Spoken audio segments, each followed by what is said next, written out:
January 19, 2009, Thursday sa St. Petersburg, Russia. Isang nakakabahalang pangyayari ang bumulabog sa isang tahimik na komunidad sa Russia. Si Karina Barduchan, isang 16-year-old talented artist, ay biglang nawala matapos ang isang late-night rehearsal sa isang bahay ng kanyang kaibigan. Habang sinisiyasat ng mga autoridad ang mga pangyayari, biglang lumitaw ang kwento ng tensyon at kompetisyon sa pagitan ng kanyang mga kaklase. Isa sa pinakamalapit niyang kaibigan ang napabilang sa mga person of interest na iniimbestigahan. Ngunit walang malinaw na sagot kung may kinalaman nga ba ito sa pagkawala ni Karina. Lalo pang naging palaisipan ng kaso nang madiskubre ang isang dula na isinulat ni Karina. Isang kwento na tila nagbubunyag ng mga sensitibong issue ng kanilang paaralan. Ano nga ba ang dahilan sa likod ng insidenteng ito? Inggit? Takot? O may mas malalim pang dahilan? Samahan niyo kami sa kwentong ito habang tinutuklas natin ang rason sa likod ng kaso ni Karina. Bago tayo magumpisa, baka pwede pa like ng video na ito. Malaking bagay na to sa aming mga content creators. Maraming salamat po.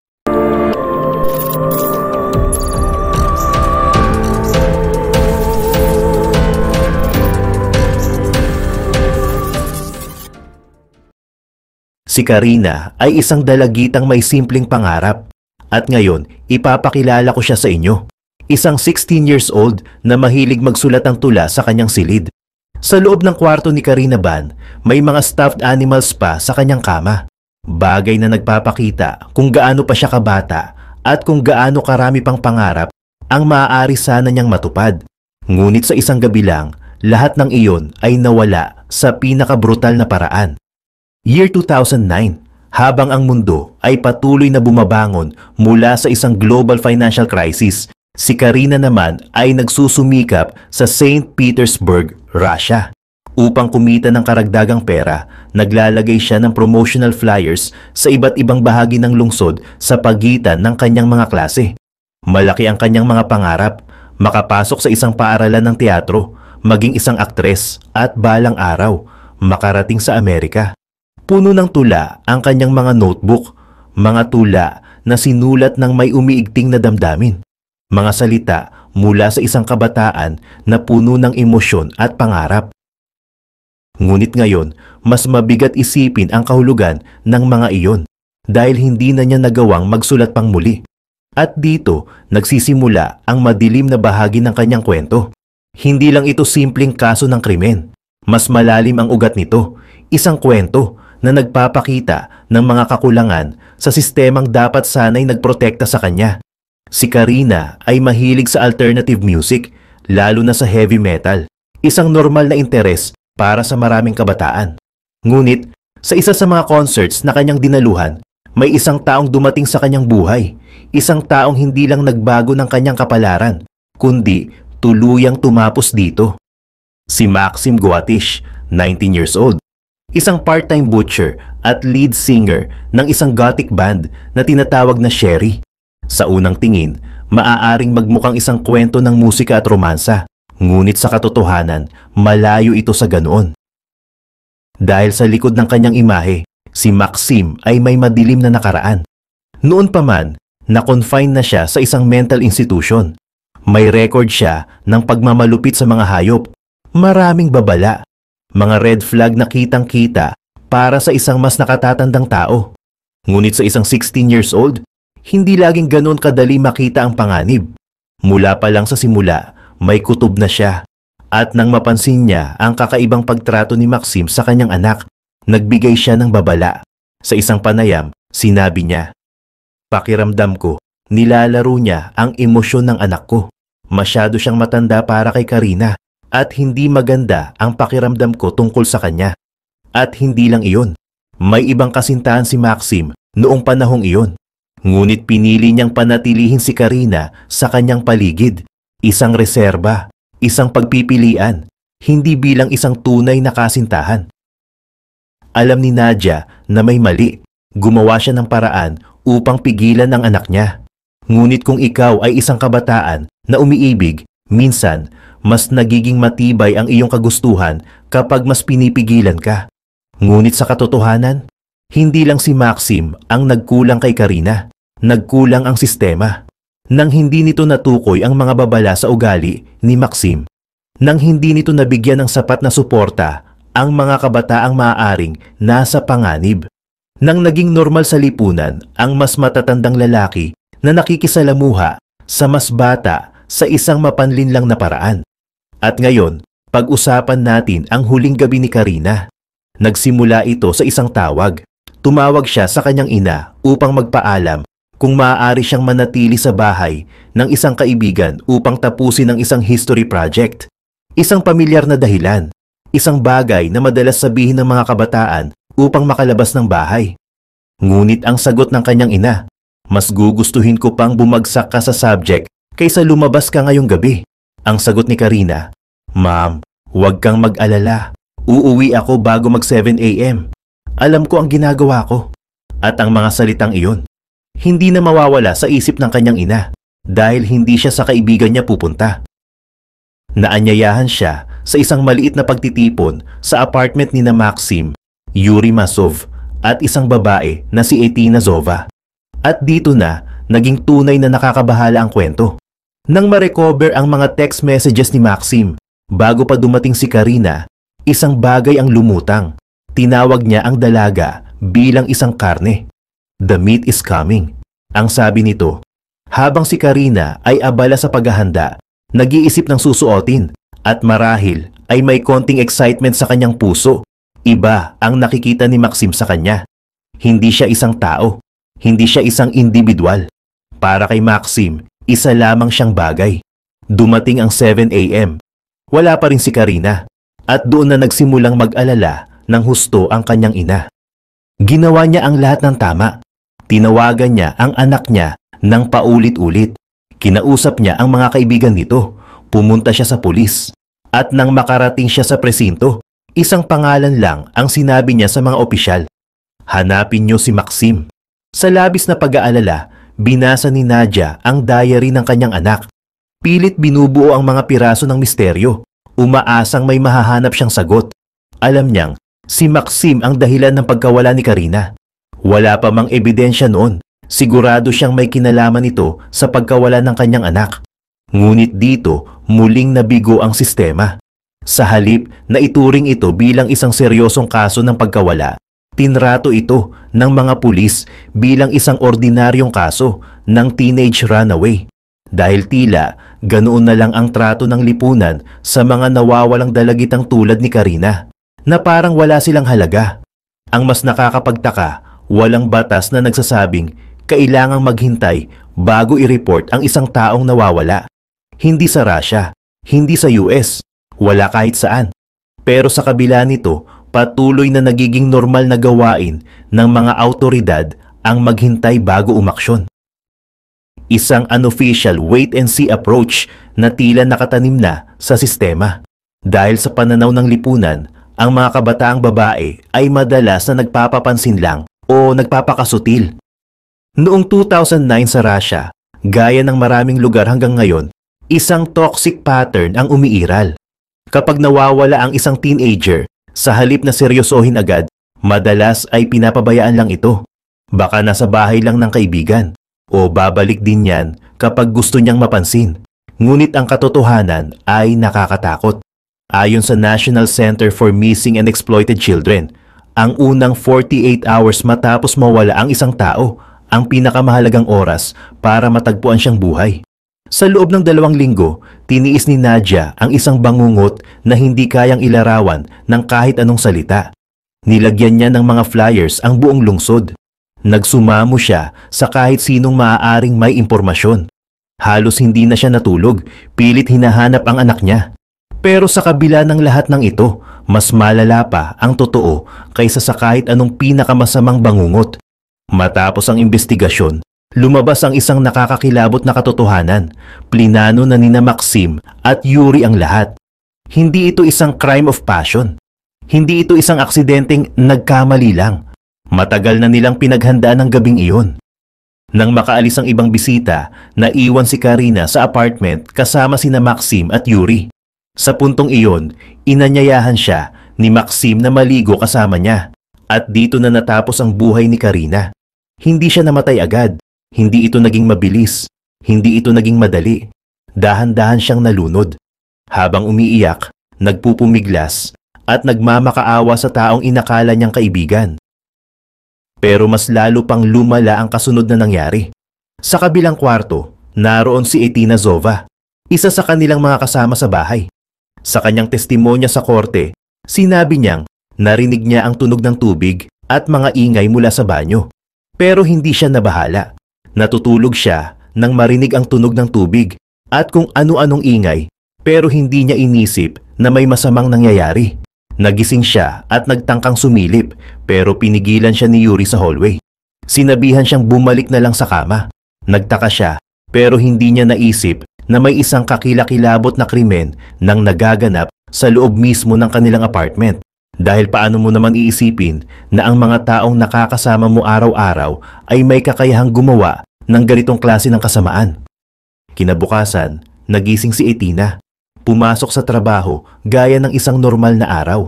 Pero pagbalik niya sa apartment, doon niya lang napagtanto ang nakakabaliw na katotohanan. Nandoon pa rin si Karina. Pero hindi na sa parehong anyo kung paano siya dumating.